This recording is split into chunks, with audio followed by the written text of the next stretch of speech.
Rachel, I'm betting that's you. Hey, sorry, I didn't even realize you popped on. Oh, just a second ago, just an absolute second ago. I was looking at my other screen and I didn't realize you had even popped on. Very cool. Very cool. Well, I'm very excited. I was out with my indivisible group on Concord Pike, waving flags about posters about saving our democracy. So I'm really glad about this Zoom thing, because otherwise I'd have to take a shower and be here. And I'm just here. So anyway, the point of that was that people are very excited to hear from you. So it's going to be very cool. It is going to be very cool. So I'm hoping Dee pops on here in the next little bit. And I believe, and I cannot print because all print job is if you do want to delete it. Yes. I believe that Michael's going to be on. I suppose you call him Dr. Chages. You call him Michael Yeah. or Dr. Chages? Yep, that's what I call him. Dr. Chages or Michael? Dr. Chages, yeah. Well, I guess that's when you're a student. Oh, we have more people popping on here. It's just me. Hi. No, it's not just you. Hi. Sorry, I'm late. No, you're not. You're on time. It's all good. We've been saying that we were going to start at 6:15, but Yeah, well, I just figure we, the important people, would be here. So you want to hear about my crisis for the day? Sure. My neighbor dropped off styrofoam, so I'm taking it over to DSWA. My dog hopped in her car and would not get out. Your what hopped in there? My dog. She just jumps in anybody's car. So she had to call me, and so she finally dragged her out. So that's the worst thing that happens all day. Yeah, you're doing pretty well. If that's the worst thing. That is true. So we have Jan. Hi, Jan. How are you? Let's unmute Jan. Say hello. So this thing says it's recording, Dee. Oh, wait. Thank you. Thank you. Is that okay with everybody? If not, I don't know what to do about that. And thank you, Michael. And I'm sorry to no problem. Put you on the spot, but I'm sure that you can do a fabulous intro for Rachel. Certainly. It's got to think about it for a minute. No. So anyway, just for those of you who don't know me, I'm Michael Chages. I am Dean of the Honors College at the University of Delaware and a faculty member in Civil and Environmental Engineering. And I teach sustainability, and I also serve on the university's Sustainability Council. I serve on Delaware's Sustainable Energy Utility, and I'm a member of Citizens Climate Lobby. And it's my great pleasure to introduce to you Rachel Birch, who is a graduate student, PhD student at the University of Delaware. She is being co-advised by myself and Professor Dan Shaw, and she is working on recovery of energy and materials from food waste. And so she did her bachelor's degree at Messiah College, graduated in 2018. While she was an undergraduate, she did some professional internships, one of them with JMT, a highway firm. And we were fortunate enough to get her to come to the University of Delaware several years ago. She's just finished her third year with us.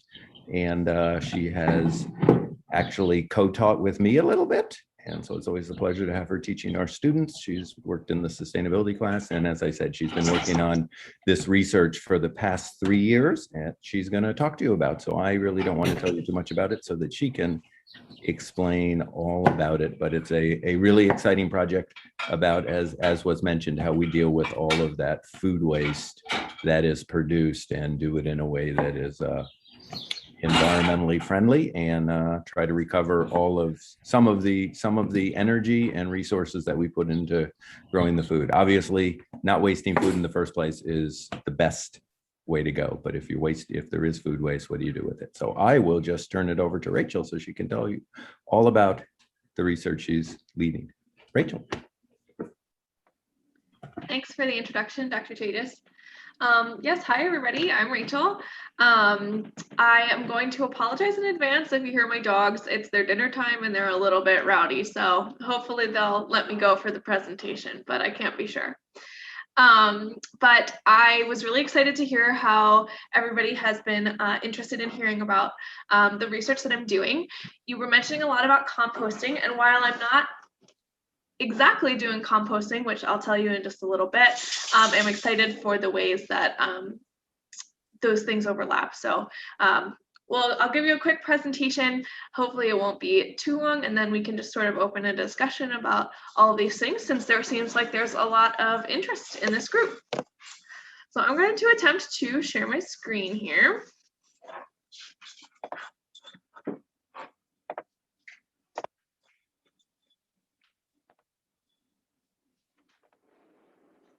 All right, is everybody able to see that all right? Cool. All righty. So I'm going to be talking to you guys about aerobic biodigestion of food waste. And so it's a little bit like composting in that it uses microorganisms to break down the food, but it's a little bit different. As you know, I've been working with Dr. Chagas, who's on the call, and Dr. Daniel Cha on this research. So I'm first going to start with the issue of food waste disposal, which I'm sure most of you already know is a big problem. There is greater than 50 million tons of food wasted in the United States each year. Of that amount of food that's wasted, 75% of it goes to landfills. So we're only repurposing or reusing the 25% of food waste. And just to give you an idea, in Delaware alone, there is 21% of the weight of the waste in the Delaware landfills is food waste alone, and that doesn't even account for other organics that's going into the landfill as well. And so obviously food waste in landfills can cause more problems than just taking up space in the landfill. There can be greenhouse gas emissions that are coming off of the decomposing food waste. It covers a lot of land, so that could be used for other different kinds of waste that we have, but instead it's used for organics. Leachate, I don't know how many people are familiar with leachate, but it's basically when things decompose in the landfill, it runs down through with all the liquid, and it is very potent, contains a lot of chemicals, and it can cost a lot of money to treat that waste that comes out the landfill that way. There are two current existing options for sustainable food waste disposal. One of those is anaerobic digestion. Basically, this is you take a liquid food waste stream and you put it in an anaerobic digester, so microorganisms without the addition of oxygen, and that will break down the food waste, as well as composting, which I know a lot of you guys have talked about. I know many of you said you had your own individual composters, but there's also industrial composting facilities. This is a picture of an example of one over here. And so these are the two existing options for sustainable food waste disposal. But there are some issues with these options. Mostly there are large facilities that require a lot of resources. So that could be energy, space, machinery, manpower, construction, and planning. They also are very slow processes of digestion, and they require the transport of materials from the source to these locations. And so these are some of the drawbacks that make us say we need a convenient and sustainable food waste management strategy. And so that's sort of the motivation for the work that we're doing in our lab, is we're trying to find a strategy that fits or addresses some of those downfalls. So basically what we're working on is this is a picture of an aerobic biodigester. We got one donated from a company called BioHitech, and we've been doing our research on this model. And some of the great things about this is that it is relatively small. It's difficult to tell from this picture, but this is about the size of a washing machine that you would have in your home. It can be implemented directly into restaurants and grocery stores, cafeterias, prisons, anywhere where there's food service. It is a rapid digestion process, so this one only takes about 45 to 60 minutes, and there's no transportation costs if it is expelled directly to the sewers, which I'll talk to you about in a little bit. But basically, I just sort of want to give you an idea of what this digester does.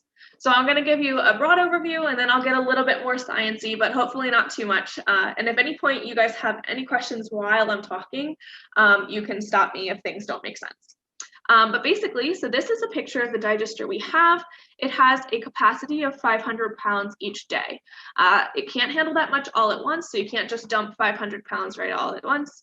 But throughout the day, you can add up to 500 pounds. And there are models of this digester that are bigger for the bigger cafeterias and such. So I'll tell you about this in the end, but Caesar Rodney Dining Hall on University of Delaware's campus has a larger digester, but they also have one like this. So basically, you load your food waste into the top of the digester. It takes, like I said, about 45 to 60 minutes of digesting inside of there, and then it will expel out the bottom a liquefied food waste, and it'll be about 3 to 5 gallons every 45 to 60 minutes. And so I'm going to show you sort of those steps here in pictures of the actual digester that we have in our lab. So this is what it looks like when you open the top and you throw food waste straight into the digester. After a little while, you can see that it gets broken down, and then eventually it becomes liquefied and expelled out the bottom. Usually this will go to the sewer, as I said, but we collected it in this beaker to take this picture. So this is where I'm going to get just a little bit more technical to sort of tell you guys the different things that are happening inside the digester. So right here is the body of the digester, and that's what I'm going to go into detail about. There are basically this powder here represents microorganisms. And so basically we take a freeze-dried packet of bacteria and fungi. There are 6 different types of bacteria and 2 different types of fungi in this packet, and we throw that right into the digester. And they are going to grow within the body of the digester here. These little black pellets, I wanted to draw your attention to those. Those are made out of plastic, and they basically live in the digester for the entirety of the time. And that's just so that the microorganisms can attach to those and have like a little home within the digester. And it also increases the surface area in contact with the food to help and break it down even faster. You add food waste into the body of the digester. There are pedal arms here that spin around and continuously mix the contents. And add in oxygen from the open air as well. And then there is a shower nozzle up top, which adds warm water to regulate the temperature in the digester. So all these things come together to rapidly liquefy and break down the food waste. Once it's liquefied, it drops down into a little storage basin here at the bottom. And then once there's 3 to 5 gallons, it'll flush out of a pipe in the bottom of the digester there. So as I mentioned, we have a couple different options of what we can do with the waste that's come out of the digester. So like I said before, this is the liquefied food waste from the digester. And what's happening right now is it flushes out of the bottom, it goes in the sewers to a wastewater treatment plant, and it's treated there along with all of your other household waste. But this is, while it does divert the food waste from landfills, which is a good thing, there's a lot of organics and nutrients in food waste that we can repurpose and hopefully get some recoverable resources from that. So some options of things that we might be able to do is produce biogas if we put it through a subsequent process. We could make fertilizers. We can recycle some of the water that's used in that system. And there are a lot of other resource recovery options that we could do if we wanted to extract particular chemicals or nutrients or something from the liquefied food waste itself. So that's the exciting sort of sustainable aspect of this project that is the focus of what I'm researching. So we have all this food waste. What can we make out of the stuff that we're throwing out? So that sort of is our project objective. We want to optimize the digester and the liquefied food waste to produce these recoverable resources. So I wanted to share with you some of the key research questions that we're going to be looking into. I'm not going to go into a ton of detail about what we have done or what we will do, just because I don't know what everybody is quite interested in knowing, but if you want me to go into more specific details about these things, I can do that after the presentation. I would be happy to. But basically, we want to answer 3 key questions. The first one involves the process within the digester. We want to know how we can modify the technology to break down and produce the best liquefied food so that we can then have a product. And then we want to know how we can use the liquefied food waste to make the energy, fertilizers, and resources. And then the last component, that is the big one for any sort of sustainable project you want to implement, is how can we apply this in the real world? So if we determine that this is a really great sustainable option, how are we going to implement this technology on a larger scale in a lot of different industries and grocery stores and restaurants and all of that? And then all of these questions, of course, go together to sort of optimizing this technology for use. There's a lot of exciting things about our technology that we are really excited about the potential of this technology to be able to do. One of them is the environmental benefits. As we said, we'll keep a lot of the food waste out of landfills and that sort of thing. And so that will be a great environmental benefit. There's a lot of economic benefits if we can take these digesters. Not only can individual restaurants put them in their kitchens and reduce their own waste costs, but they don't require giant facilities that we have to upkeep and maintain, as well as if we do recover resources from this technology, we'll be able to sell those in a market and have sort of economic benefits that way. As well as there's some different social benefits. So these are the three sort of like main aspects of sustainability, and it hits all 3 because in social benefits, we'll be making it disposal easier for the people in the restaurants because they'll be able to throw it right in the back of their kitchen instead of having to figure out how to get that to a composting facility. And sort of what we're expecting or excited we can get from this research is sort of that this technology can provide a sustainable, affordable, and simple method for food waste disposal to rival those existing disposal options of composting and anaerobic digestion. There are already a lot of digesters that are installed. I'm going to give you a couple of examples of a few, but that's one of the things that's exciting about our research is just sort of that this technology has already sort of taken hold, and there's been a couple of people who've implemented it already. The first is at Caesarani Dining Hall on our campus. We have 2 digesters, one large one and one smaller one, like the one you saw in the images above. We have one implemented at Grotto Pizza on Main Street. This one is our pilot test. So we've done a couple of tests in our lab on this digester, but we put it in at Grotto Pizza so that we can get an idea of how it's functioning in the real world and how that compares to what we've done in our lab. So we have that one in there right now, and we're monitoring that. There's one in the Eagles Stadium.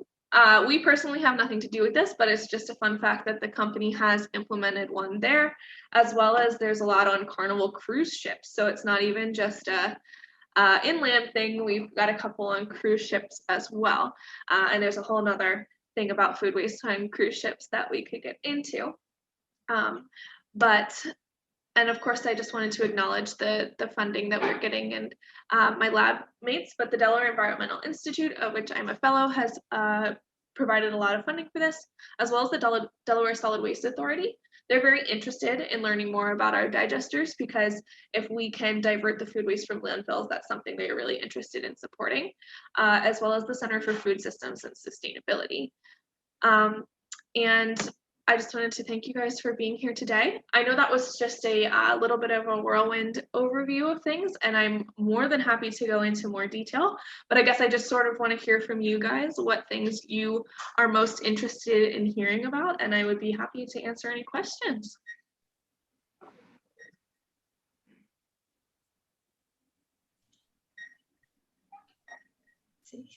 Okay, Jill. who's got questions? I got a question.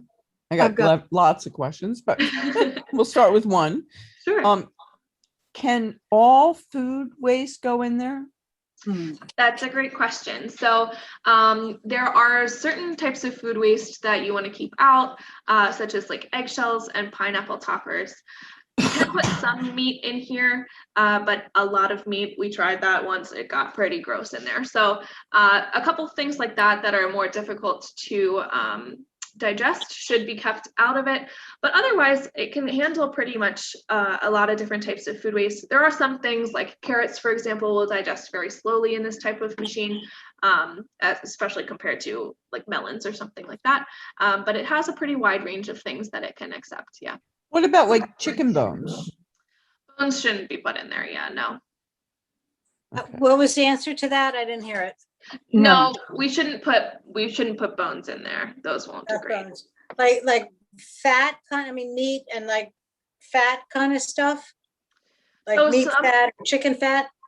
Some can go in, yeah, and it will break down, but we recommend not putting a ton in there because it can get like caught in the machine system itself, and then it's gets kind of gross inside. I had some questions. Can you hear me? Yes. Mhm. Okay, I Googled for bio high tech while we were Yes. watching. And I saw the price ranges from the bio high tech Sprout at 26,000 for about 26,500 to the bio high tech Mangrove, which is about 42,000.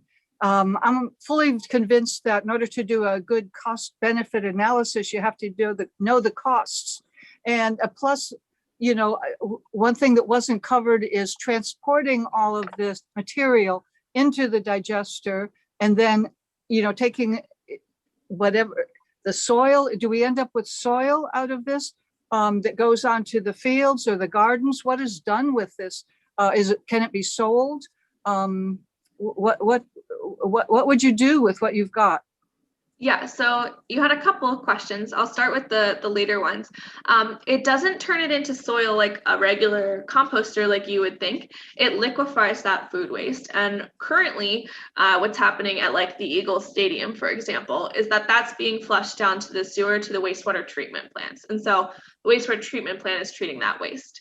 But other things that you can do is collect the effluent and repurpose it for fertilizers and energy generation and things like that.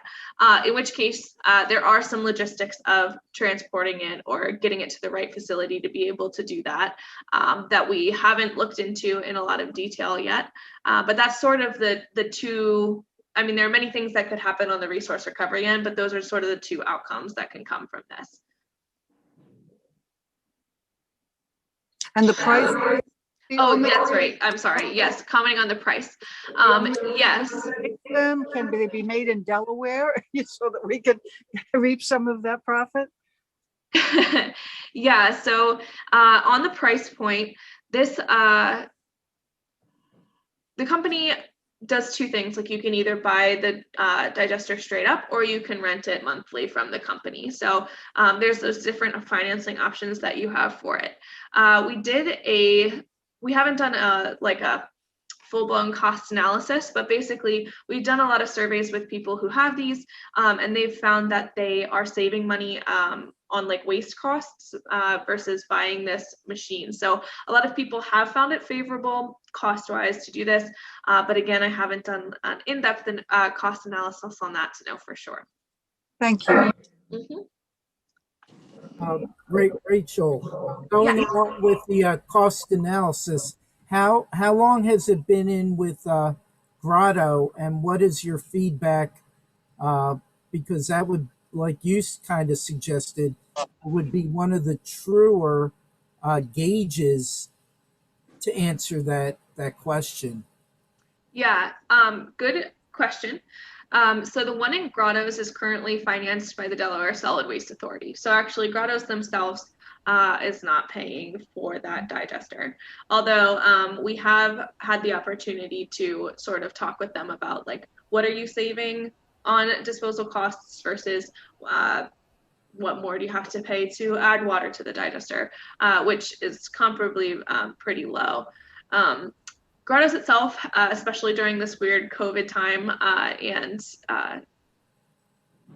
with not having as much foot traffic as usual, has not had quite as much waste. So I'm not entirely sure as far as their disposal costs go. But I think that they have enjoyed having it in there. It's been in since November. I think I forgot to mention that. In Grotto's there.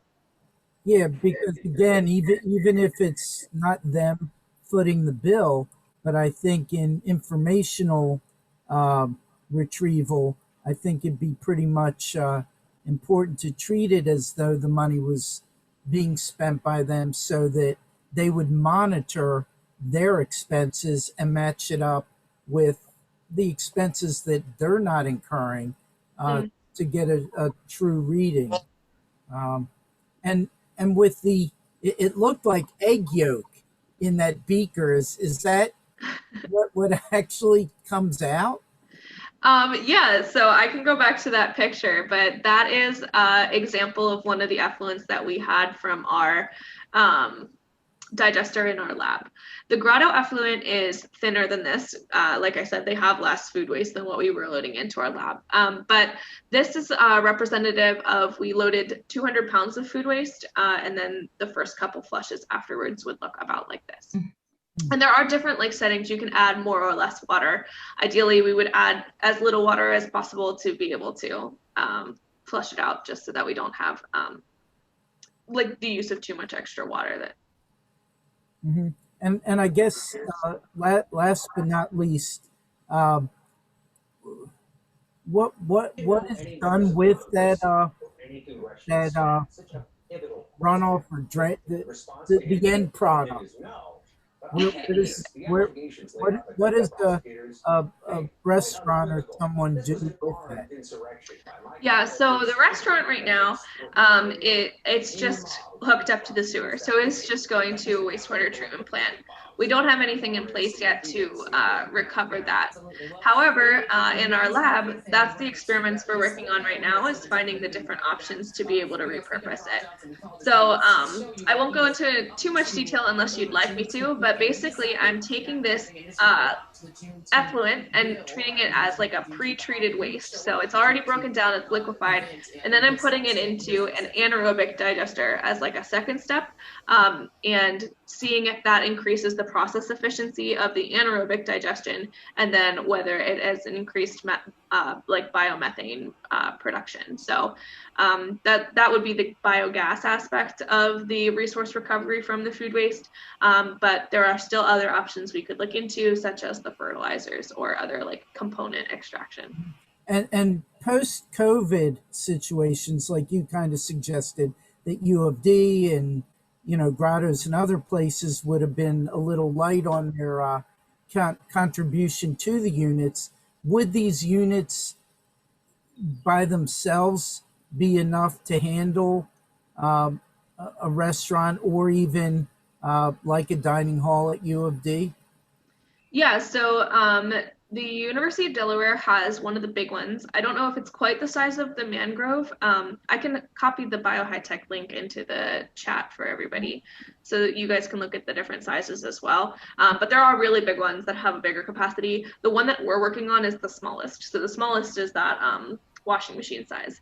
For Grotto's, I believe that size is going to be good for even when they have more people coming to their restaurant. But in the U of D, we have one that's a little bit bigger than this. I think it's the Sprout model, and then one that's huge, like a Mangrove model, in the dining hall. And those two together can handle the usual amount of food waste in the dining hall, because those have been installed for several years. So we've been able to see that in our dining hall.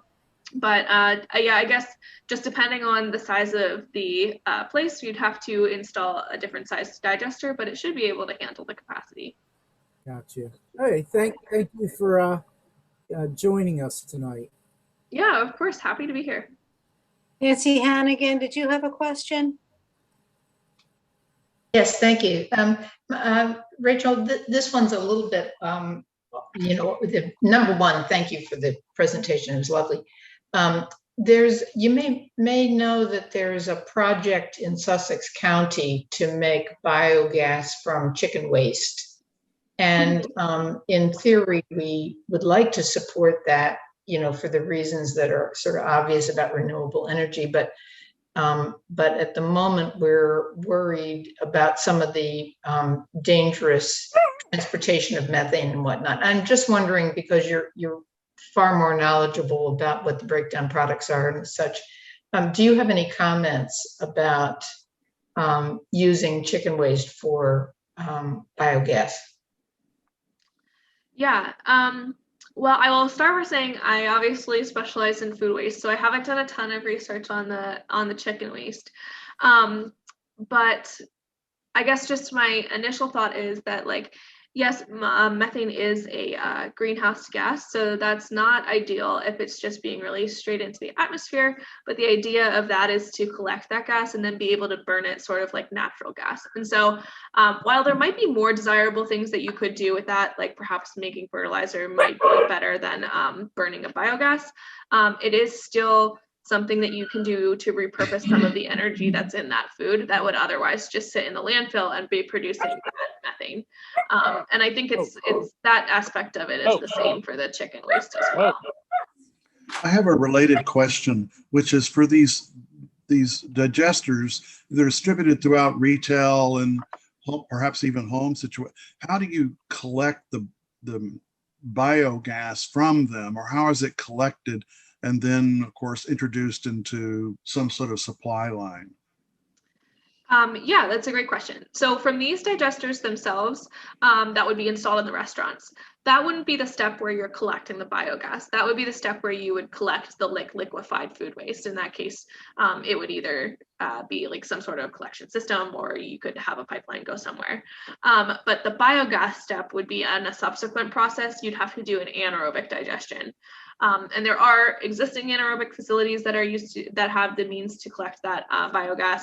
In our lab, we have it hooked up to just sort of like a bag to collect the biogas, but that's sort of how that works.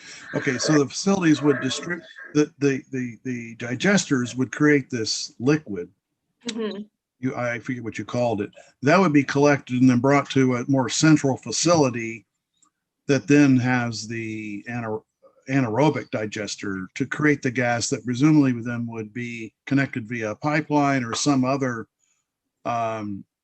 practical means to convey produced natural biogas, and introduce it into some sort of commercial application of the gas.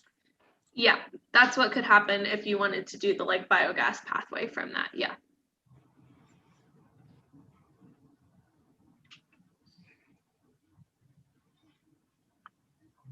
Thank you. This is Charlie with a question about backing up for a second. If we're putting this liquid waste into the sewage system, it gets mixed in with all the human waste going to the sanitary treatment plant. What do they do with all those organics? Do they spread them on a field for fertilizer? Do they dry it out and ship it to West Virginia to put on a strip mine site? What is the current state of the art in Delaware? So the way the wastewater treatment plant works is that they also use microorganisms to break down the waste. So to a certain extent, the waste will be eaten up by those microorganisms.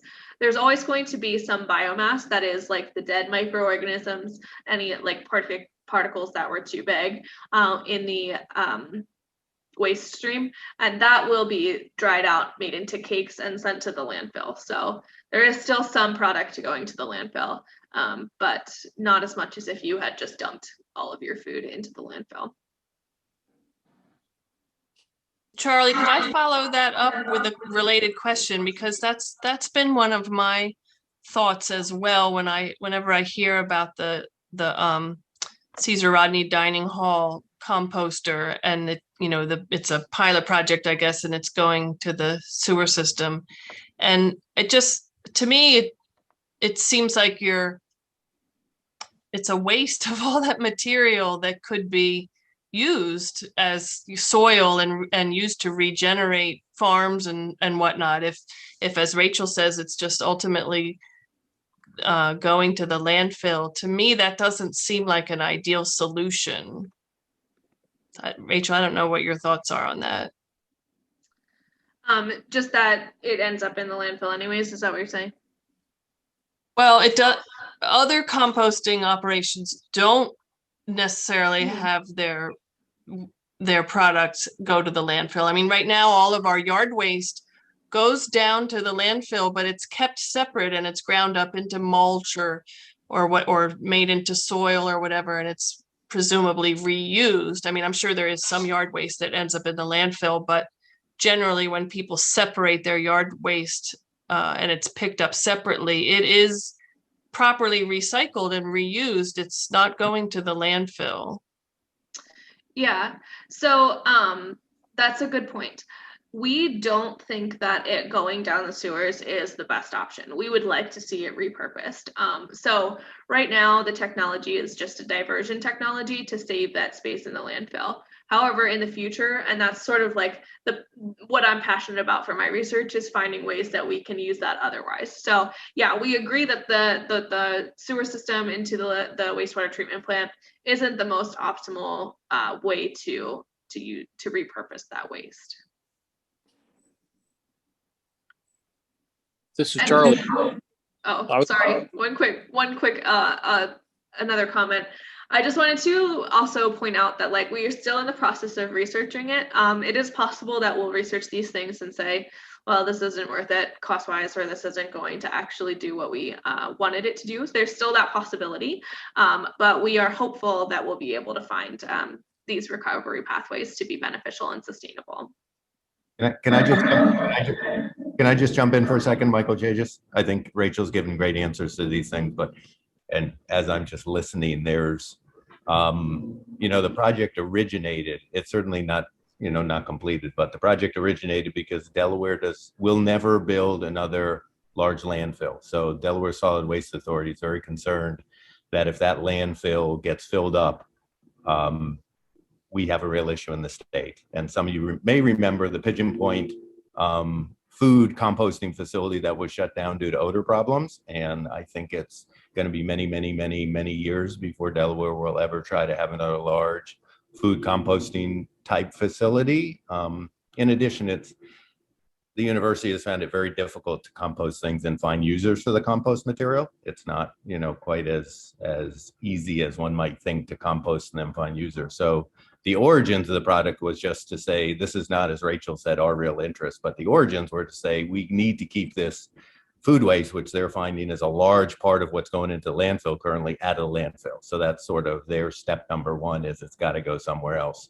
As Rachel said, we're hoping that we could collect it in localized areas. If you transport it too far, it won't be efficient. But if you can, collect it on Main Street, if you can collect it in Wilmington and get it to an anaerobic digester, you can certainly get energy and then fertilizer from it, which is what the chicken compost facility does.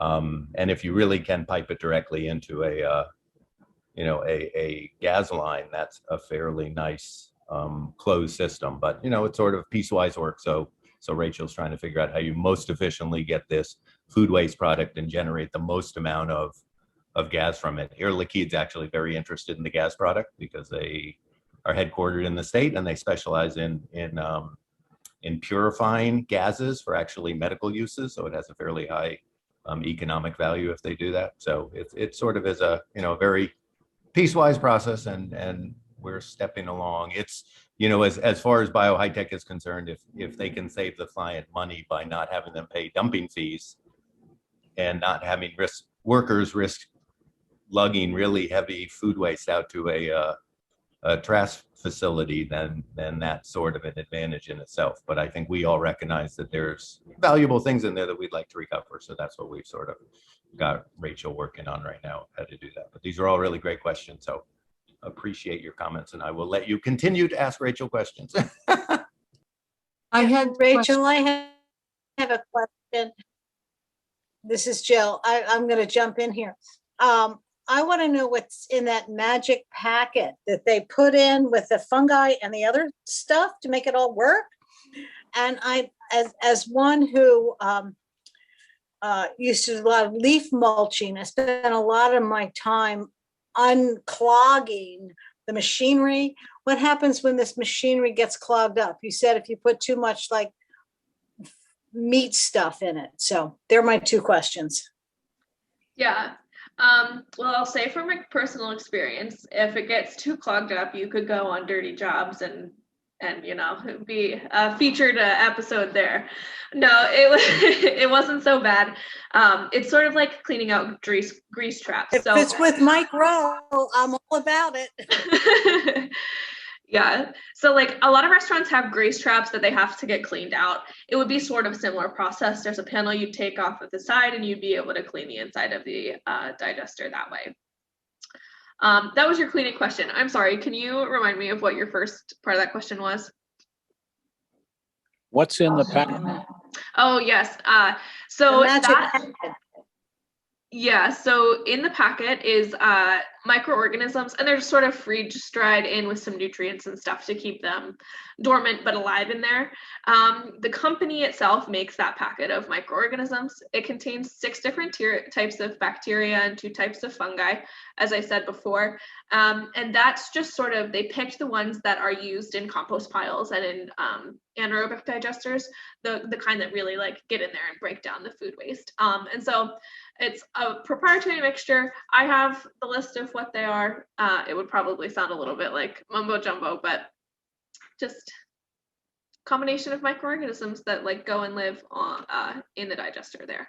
So that's it. That's an added cost that one has to buy perpetually, correct, Armando? I think that is, I might be wrong. I don't know this 100% for sure. I think it's included with like either the monthly subscription or they get like a certain allotment of those when they purchase the digester. Hey, can I jump in? This, like to jump I am in. so excited about this project. I just want to tell you, this sounds like a great sort of interim solution or sort of win-win thing.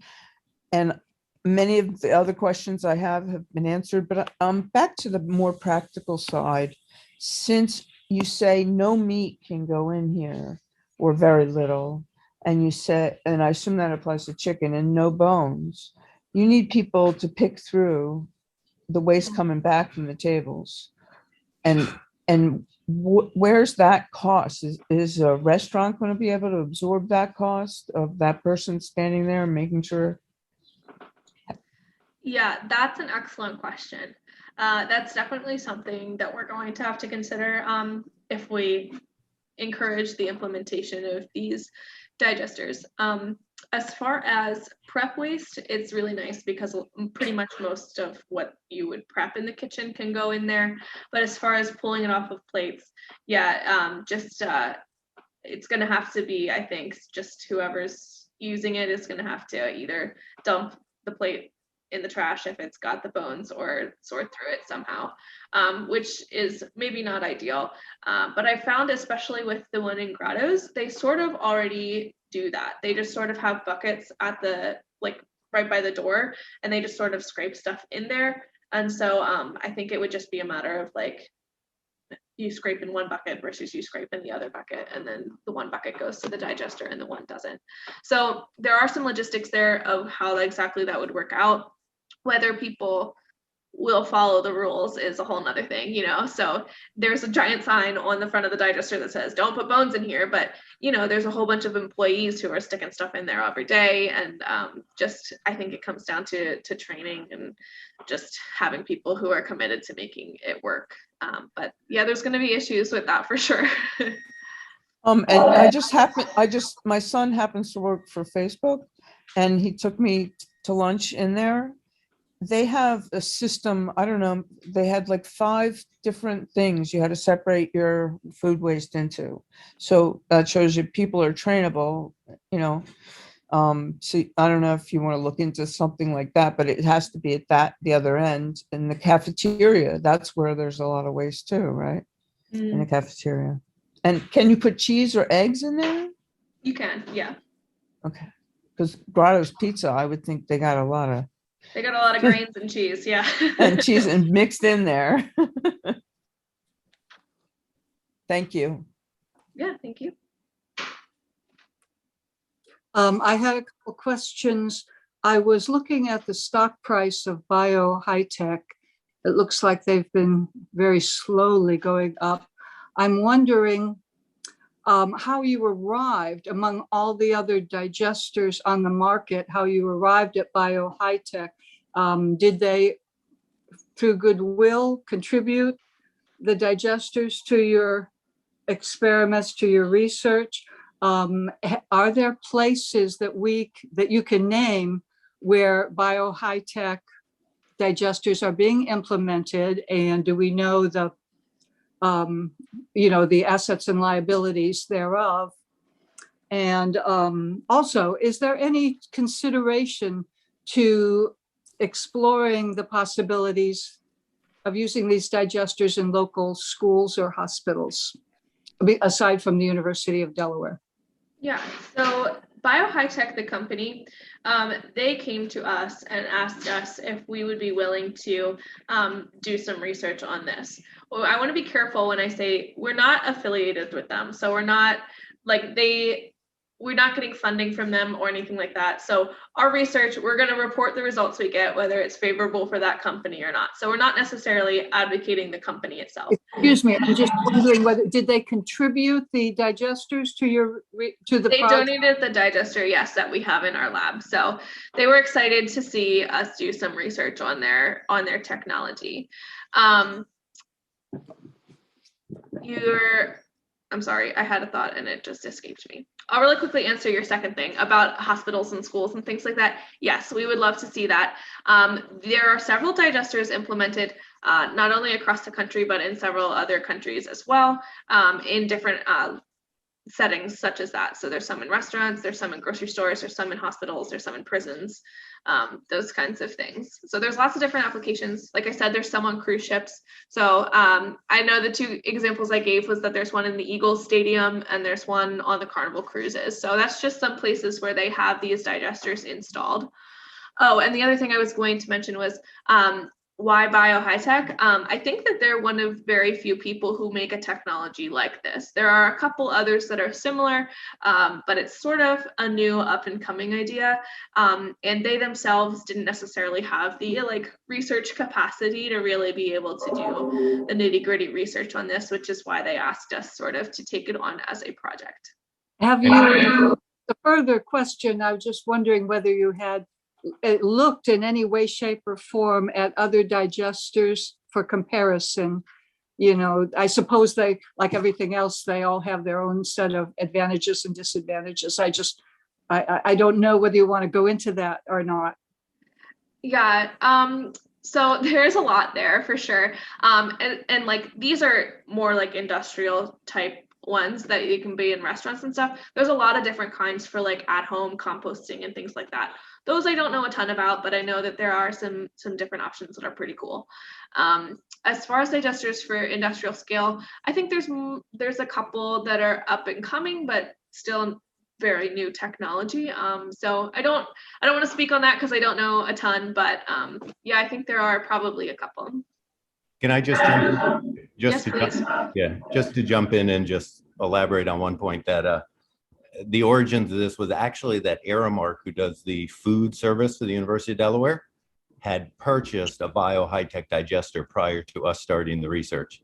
And it was very coincidental that we had started conversations with Delaware Solid Waste Authority because Robin Roddy was coming in as a guest speaker to my sustainability class. And she was mentioning that they'd been visiting California and looking at large composting facilities and realizing with the problems Delaware had had, that they were looking at point source type applications. And then when they heard that this digester was in Cesar Rodney, they said, oh, maybe we should fund you to look at how this is working and whether it's effective. And so because we were already, since Aramark was already using the BioHitech digester, that's really why we selected BioHitech. And then because they were willing to donate the digester for us to do our own studies on, that's sort of how that came about. And as Rachel said, they also funded the project? No, they haven't been funding. It's all been funded by the Delaware Solid Waste Authority. Yeah, so they were, and as Rachel said, they're actually one of the largest, I think, producers in the country. But the one in Eagle Stadium is theirs, and they have numerous ones. I don't think that there are great differences between them. Everyone probably uses slightly different microorganisms, but it's really a matter of how effective that is. So that's sort of the confluence. Those two things happen sort of independently, but at the same time, and it just all sort of came together into a project. So is the waste that is generated by any anaerobic digester, no matter how they tweak these organics, going to look the same and be the same and be able to be treated the same? Or is it going to vary widely? So you should explain the difference between the aerobic and anaerobic, Rachel. Yeah, I'll just clarify that point. So the digesters that we're doing for our research, they're aerobic digesters. So they're open to the atmosphere. They have oxygen in them. That's an aerobic treatment. And then an anaerobic digester is usually a large facility where there's like food waste streams or organic waste streams. Those are completely sealed to the environment, so there's no oxygen in there, and there's different types of microorganisms that break down that waste. So that's a little bit more of like a commercial operation. Sometimes it's attached to wastewater treatment plants to be able to produce that biogas. So I can make that clarification there. Can you repeat what your question was? Tying to what Jan was asking, or not tying to it, but if there are other machines that do a similar process as BioHitech's machine, would the end product be able to be used and tested in the same way that the effluent or whatever it's called from the BioHitech aerobic digester? Right. So that's a really great question. That's one of the things that we are looking to look into. We've tried different types of waste streams. So we've made different percentage vegetable versus fruit versus whatever, and checked for comparison. That's just food waste. We haven't compared it to other types of organic wastes just yet, but we found that generally speaking, it's pretty similar. There are definitely some differences, but a facility like an anaerobic digestion facility should be able to handle those waste streams. Whether or not they're equally efficient waste streams, I'm not really sure, but the infrastructure itself should be able to handle that. I wanted to make sure that, oh, sorry, Dr. I just wanted to add in that Professor Chaw does a nice discussion of this, but he said the aerobic digester that we're working on is like your stomach. And the advantage is you could just take this food waste and put it into an anaerobic system. Farms do that. They put mostly their waste from the farm in there. By pre-processing it through this fairly simple aerobic system, it makes it much more bioavailable to then create the biogas. So it's sort of a pre-processing step that we believe, and Rachel's already shown, would be really effective at getting more biogas produced than if you stuck the food waste directly into the anaerobic system. By putting it through the aerobic system with the microorganisms, it sort of gets it ready for that second step. So that's the advantage of running it through the first step. And it's probably would be fairly similar coming out of most of the different digesters, but you'd have to, what Rachel's been doing is quantifying exactly what is in the effluent. And then she'll work on trying to tweak it to make sure that it's the most optimal when you put it into the anaerobic system. Yeah, thank you, Dr. Chagas. I wanted to make sure that Natalie got the chance to ask her question because she's had her hand up for a while. I was just wondering if there's any parts of the country where the use of these are more widespread, and if any of them are actually, using the product, rather than flushing it into the sewer system that you know of. So that I know of, nobody is currently repurposing it. Right now, it's just sort of like the interim solution, redirecting from landfills. But they are, I believe they're either New York or New Jersey based. So they have more of their digesters over here on the East Coast, but they have some in California, or actually I think that they were having some. I'm not sure if they have them in California, but I know that they go out west. There's some that have been installed in Mexico. I believe there are a couple in Europe as well. So I think they have over 800 worldwide. So it's still a small company, but definitely a little bit more up and coming. Thank you. Mm-hmm.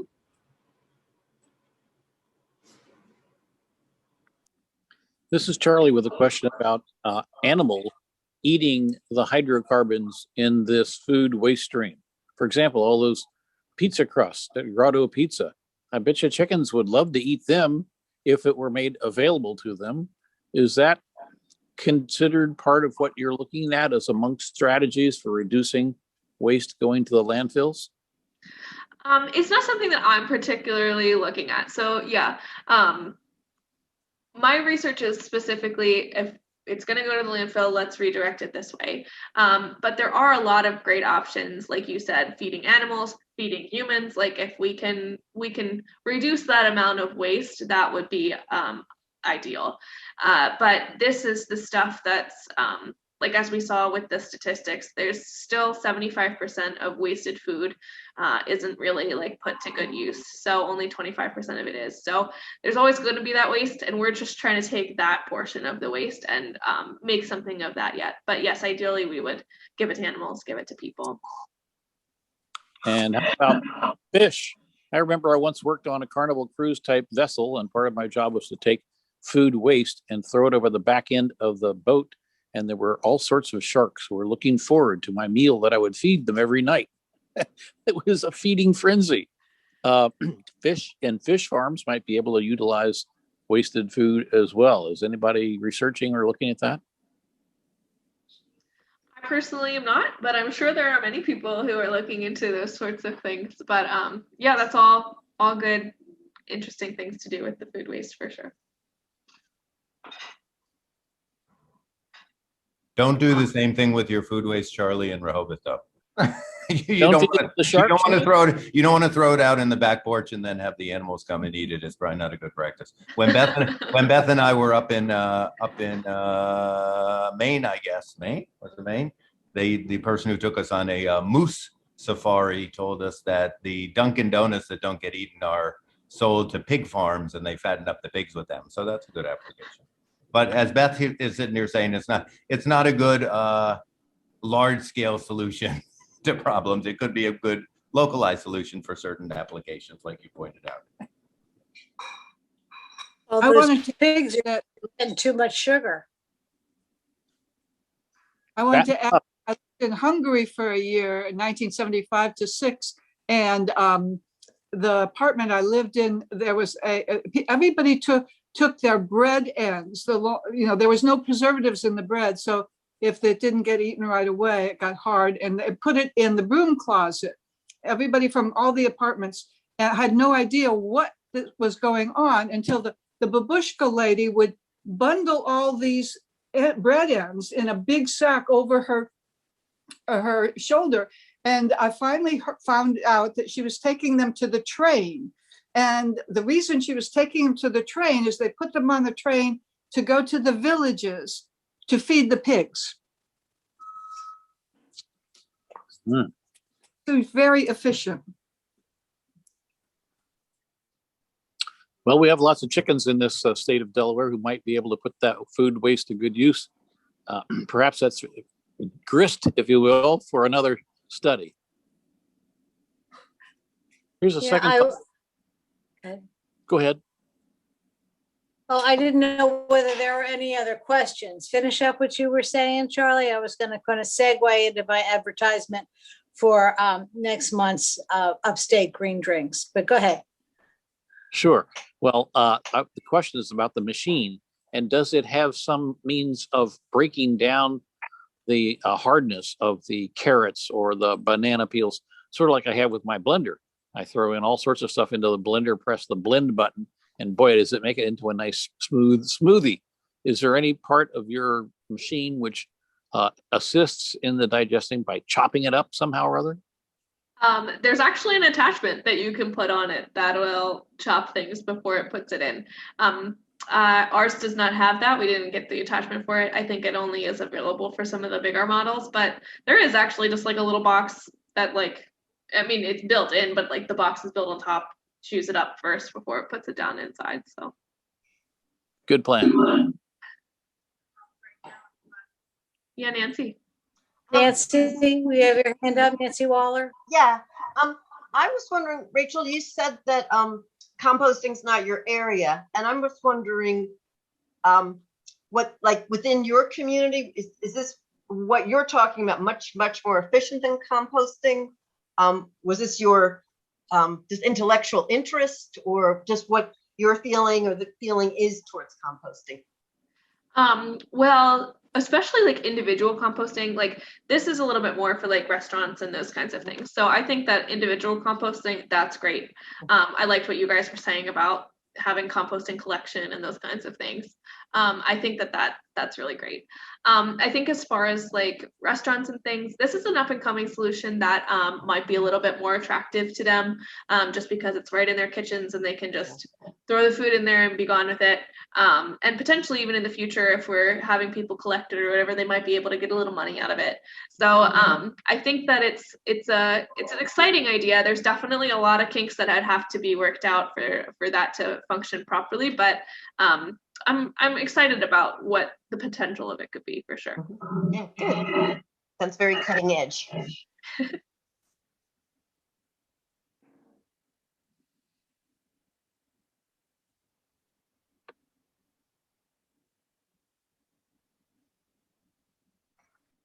Looks like the floor is yours, Jill.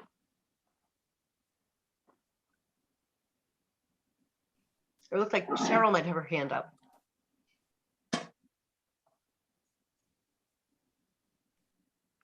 Oh, I think you raised your hand a while ago, but it just lingered. Oh, it's an old one. Okay. Who had their hand up? I think all the questions are done. Okay, all righty, cool. So this is a super duper example. This was kind of a conversation that grew out of Natalie McKinney's interest in food waste. So thank you, Rachel, for being on top of all this subject, and hopefully there'll be, I don't know how to figure out how to get folks together who are interested in this, Natalie. I think through IHB, maybe we can gather some folks together.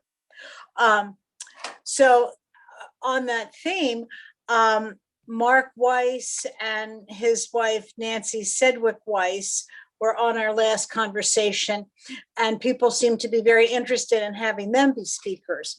So if you'll check out our Facebook and like our Facebook, our speakers are Dr. Weiss and Nancy Sedgwick Weiss, and they're the founders of the Global Urban Development, GUD, which was started in 2001. It's a Delaware-based nonprofit international policy organization and professional network of more than 700 leaders. You can tell I'm reading this. And expert in 60 countries working together to enable people to live and thrive in peace with each other and peace with nature. So if you will tune in for us for next, I have to look at us, next month, which is July 19th. I hope you will check that out. I'm also, for those of you at IHB, please check out the bottom of Lucy's email, which talks about the Grandparents Walk for Grandchildren and Mother Earth. And it's going to be held from July 20th to the 27th, and urge President Biden to take bold action on climate change and pressure JP Morgan Chase, the world leader in funding fossil fuels, to stop funding the industry. How else? I guess, hey, Dee, can we put this on the Green Drinks Facebook? Maybe that's better than me reading about it. The bottom line, it's a demonstration at Wilmington, JP Morgan Chase, to try to encourage them to stop funding fossil fuels. Sunday, the 27th, there'll be a meeting from 1:30 to 3:30. Saving the Earth for Our Grandchildren, dedication to climate action. And then on Monday, the 28th, there will be a demonstration and a walk from Wilmington Friends to JP Morgan Chase, with an opportunity to get arrested if you want to. But you know, this kind of, I think last time we had Janet Redmond talk about the importance of money in reducing climate change, and how you invest your money, and how you get banks and big organizations to invest their money. Those of you at the University of Delaware can look into that too. So I encourage you to check out. Dee, are you still there? Can you put that on our Yep, I'll Facebook put it, I page? just put it in the chat, and I'll put it on our Facebook page. Cool. So that's next Sunday, the 27th and Monday, the 28th. Sherry Evans Stanton, did you want to say more about that? I kind of bumbled that presentation. No, actually, you were great. The only thing I would add to that is that it's particularly timely because you may have seen in the newspaper that the Indian River Power Plant is going to be closing in 2022. I wish it had been 2020. And since this March is about fossil fuels and funding fossil fuels, it's quite timely. So we encourage everybody to participate in one or more of the events. And we will have on the Sunday afternoon one, there will be a number of speakers representing youth, faith leaders, environmental justice, number of other groups. I know I'm forgetting somebody, Dee, you can probably remember. But, it'll be a great weekend if you're able to join. I think you got it. Environmental youth, environmental justice groups stand together against the threat of climate change. So every little bit helps. So if you can be there, be there. I will be there. Good Come for you, join Carol. me. Jill, if I could go as your date, I'd go. Oh, okay. Very cool. Very cool. Any other questions for Rachel? And Michael, thank you for participating. I hope you're having wonderful weather down there at the Dewey Beach. Thank you. We're enjoying it. Thanks so much, Jill. Fabulous. Are And you I do checking want- your email if I send, I send am. Beth a note? I am, unfortunately, yeah. Not during the day. And I want to thank Rachel for doing this. You did a great job, Rachel, and Yeah. thank you all. Thank you all for your You did do a wonderful great job, questions, Rachel. too. That was great questions. We appreciate that. We'll Yeah, have to have thanks for her back having me. to report when everything's, her research is finalized. You certainly can. Fabulous. Thank you all. We look forward to seeing you on, I have to look on my calendar, July 19th. Checking out here. All right, we can unrecord. If anybody wants to hear this, they can check on our recording. Thank you, guys.